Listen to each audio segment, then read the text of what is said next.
Well, the name of my book is The Wrong Side of Murder Creek. And in Lower Alabama, I lived in East Bruton, Alabama. It was separated from Bruton by Murder Creek. In Bruton lived a lot of rich people. You wouldn't think that in South Alabama at that time in the 40s and 50s. But at that time, Bruton, Alabama was the richest town in the United States per capita because of slavery, because of the fortunes made during slavery, and because of the new burgeoning industries in Alabama, mainly around Birmingham. Those families in Bruton, Alabama, and how they all congregated there, I don't know. But when I grew up in East Bruton, Alabama, I heard all my life, as people looked down, boy, you'll never amount to anything. You're on the wrong side of Murder Creek. So I was faced with the same thing that a lot of poor people and a lot of people of color were faced with in this country. Some kind of determined future based on where I was, who I was, and what my circumstances were. So I have to thank this committee. I want to especially thank Dr. Toby Graham for introducing me. And it reminds me of a book that a friend of mine wrote called, The Politics of Rage. And that was, somebody supplied me with the name, I'm having a... Dan Carter. And Dan Carter said in his book, you know how you always read the few lines about yourself in somebody's book? He said that Bob Zellner, a distinctly secondary character in the civil rights movement, did blah, blah, blah, blah, blah.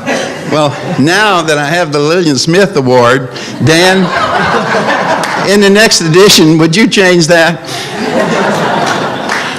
Because mainly because of this,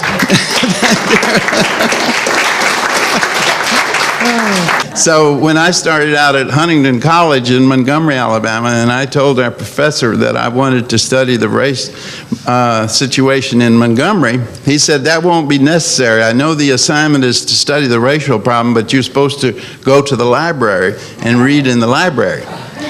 And we said, five of us said, no, we need to go see Dr. King and Rosa Parks because they made the Montgomery bus boycott. And we said to our sociology professor, didn't it integrate the buses in Montgomery?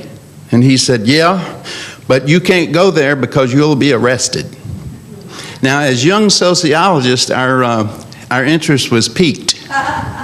And we said, you mean you could be arrested doing research for a paper? He said, in Montgomery in 1959 you can. But we didn't really go along with it. We went to the meeting. The church was surrounded by the police. And Dr. King came over and said, as I talked to you before the meeting and warned you, you better be prepared to be arrested, the police have now sent word that the 5 of you students will be arrested. And I said, Dr. King, we need to escape.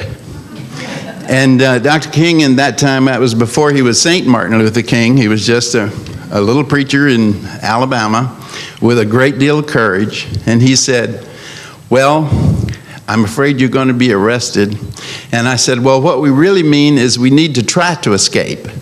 And he understood that because we said we don't want to get our parents in trouble, we don't want to get our school in trouble, and so forth. So he said, I tell you what I'll do. I'll go out the front, and maybe if they all run around there, Reverend Abernathy and Mrs. Parks can let you out the back door down in the basement, and you can run for it. So sure enough, he went out the front. All the police ran around to that side, and right before Reverend Abernathy opened the door, Mrs. Parks, the saint that she was, said to me, I don't know why she thought I was the ringleader of the group, but she said, Bob, if you see something wrong, eventually you're going to have to do something about it. You can't study it forever. Reverend Abernathy opened the door, and the funniest thing, 5 little white boys running all out through the black community in Montgomery, trying to get away from our own police. Well, we had stepped over the line, and we had found out what Lillian Smith found out long ago, that when you step over that line, they didn't give you a lot of middle ground. It was very difficult, and Lillian Smith talked about moderates and liberals. Nan Grogan is sitting here, and we often have spit when we've said liberal and moderate. Now, there was a great reason for liberals and moderates in the South, because some people had to be cool so we could still have some reliable rear. But many people were on the front, and we decided that they weren't going to give us any middle ground, and so we would have to rebel. So therefore, I embarked on a life of crime after Rosa Parks said you'd have to do something. Thank you.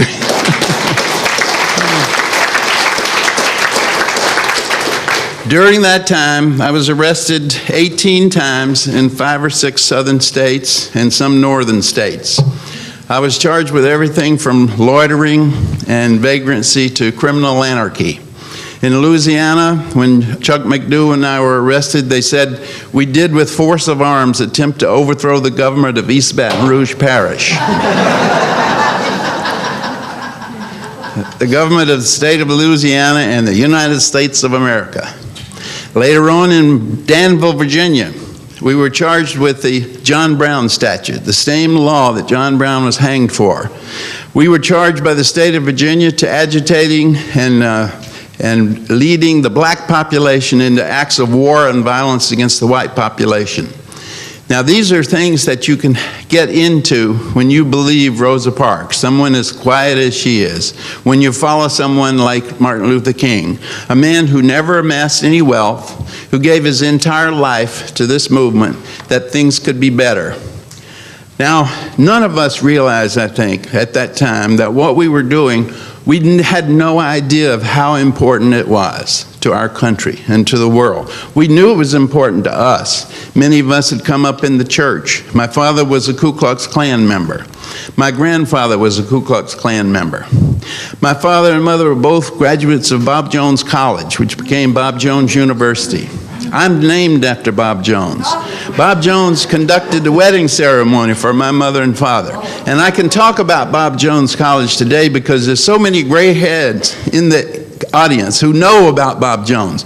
Some of the younger people, hopefully you will find out that there are still pockets of poison in the United States where republicanism has lost its course.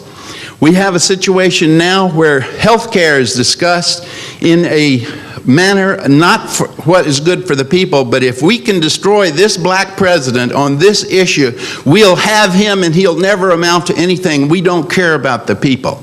We have a situation where in this country, a president is going to speak to school children, and you tell me one white president ever that would face what he's facing now about talking to school children if he was not black and if he was not progressive on the progressive end. We have a situation now where we have a one-party government. What is left out of the government, and I'm talking about the Democrats right now, they have to get together because the other party, unfortunately, has sold its soul. And they have sold the soul on the name of what we are here today fighting, racism. Yes. That is the only basis for which that is happening. And we, as activists and concerned people, we people of the book, we are people of the book. 25 or 30 years from now, librarians are going to be hunted down. Book clubs are going to be outlawed. Anybody still reading a book will be suspect. Because, first of all, you're old-fashioned. And you believe in the old-fashioned values. They talk about family values, they talk about patriotism. We have almost no patriotism left in this country when one of the major parties can see as their spokesman someone like Sarah Palin. Someone like the other people who are talked about as presidential timber.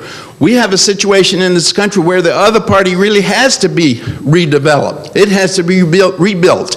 And in the South, we have to rebuild the Democratic Party in the white community. In my own state of Alabama, only 11% of the white vote went to Obama. So we have a polarized place where we have a 1/3 of the country ruling 2/3 of the country. With the money that they have and the propaganda machine they have, we have a big row ahead. This is going to help. My book, The Wrong Side of Murder Creek, has been optioned for a movie. Spike Lee is the executive producer of the movie. The director-writer, thank you. The director-writer is my friend Barry Brown from Montgomery, Alabama, graduate of of the high school, Lanier, Sidney Lanier. We're writing this story. It's going to be a major motion picture. I don't know if you know Brian Gosling or Jake Gyllenhaal and so forth. These are the actors that we're talking about playing this guy, Bob Zellner.